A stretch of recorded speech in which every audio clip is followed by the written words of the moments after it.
There's a calling that does not appeal to the crowd. It does not come with recognition, it does not promise comfort, and it does not align with the rhythm most people have accepted as normal. It moves in a different direction, often unnoticed, often misunderstood, often avoided, because it asks for something that many are not willing to give. It asks for your full attention, your surrendered heart, your willingness to choose what is unseen over what is constantly visible. Most people will hear this calling at some point, not as a loud interruption, but as a quiet awareness that there is more to life than what they are currently living. A sense that something deeper is inviting them beyond the surface, beyond routine, beyond the constant pursuit of things that never fully satisfy. But hearing is not the same as answering. And the distance between those two is where many turn away. Answering this calling requires a different kind of response. It requires you to step out of patterns that feel safe, to question what you have normalized, to resist the pull of a world that constantly demands your attention. It requires you to move against the current, to choose what is not always understood by others, to prioritize something that cannot always be explained in practical terms. There's a cost to that kind of response. Not always in dramatic ways, but in subtle, consistent choices that shape your life differently. You may have to let go of certain habits, certain distractions, certain ways of thinking that once felt comfortable. You may find yourself creating space where others are filling it, choosing stillness where others are rushing, seeking depth where others are satisfied with the surface. And that difference can feel isolating at times. Because when you begin to take this calling seriously, you may notice that not everyone around you understands it. Some may question why you're stepping back from things that seem important.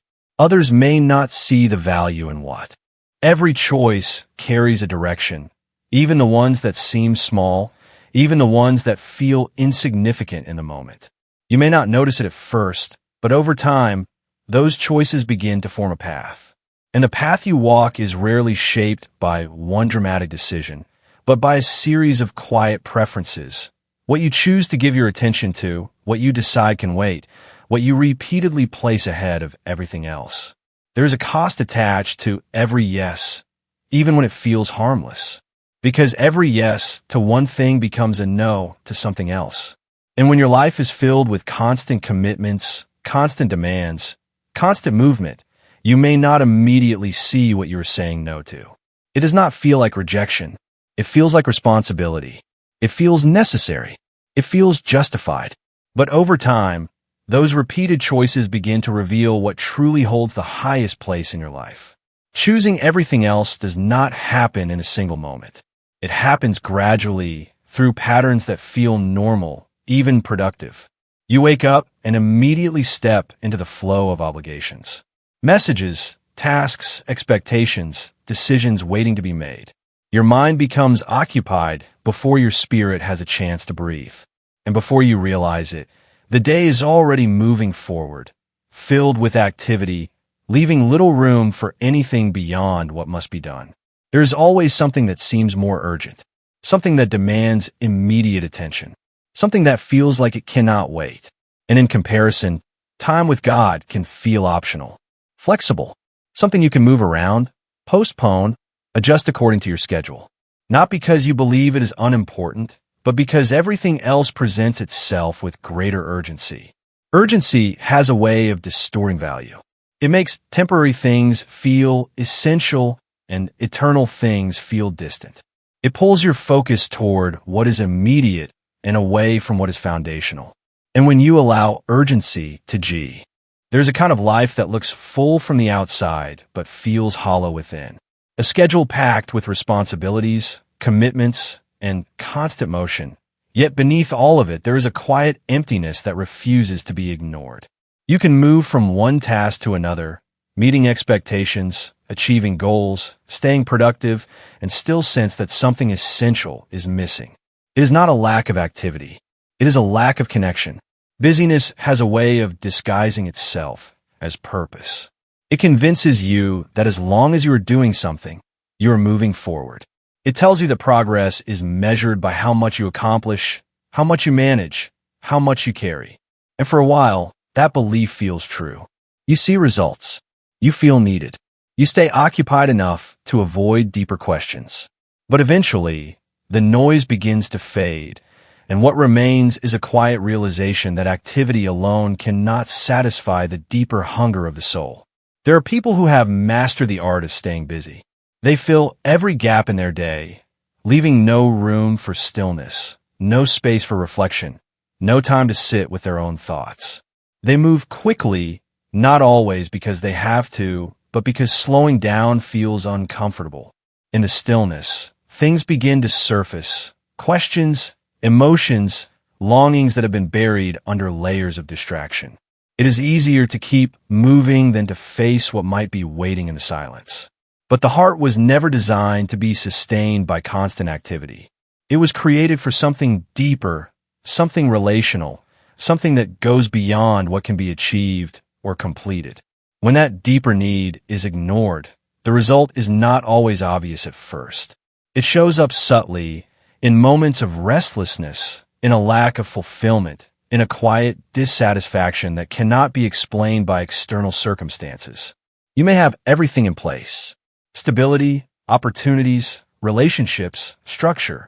Yet there is still a sense that something. There is a voice that does not fight for space in your life, a presence that does not interrupt your plans or demand your attention in ways that feel forceful or overwhelming. It moves quietly, almost unnoticed, threading through the spaces between your thoughts, waiting in the pauses you rarely allow yourself to have. It speaks in moments you often dismiss, in the stillness you avoid, in the silence you quickly try to fill. And yet, it is there, consistent, patient, unchanging. The tragedy is not that this voice is absent, but that it is so often unheard. You have trained yourself to respond to louder things. The urgency of messages, the pressure of expectations, the constant pull of responsibilities that never seem to end. Your attention has been shaped by noise, conditioned to react to what is immediate, visible, and demanding. And in the process, something sacred has been pushed to the background. Not rejected outright, not denied, but quietly overlooked. The voice of God does not compete with the chaos you have accepted as normal. It does not rise to match the volume of your distractions. It simply remains, waiting for you to notice. There are moments when you almost hear it. A sudden stillness in your spirit, a gentle conviction that something deeper is calling you, a fleeting awareness that there is more than what you are currently chasing. But those moments pass quickly. You move on.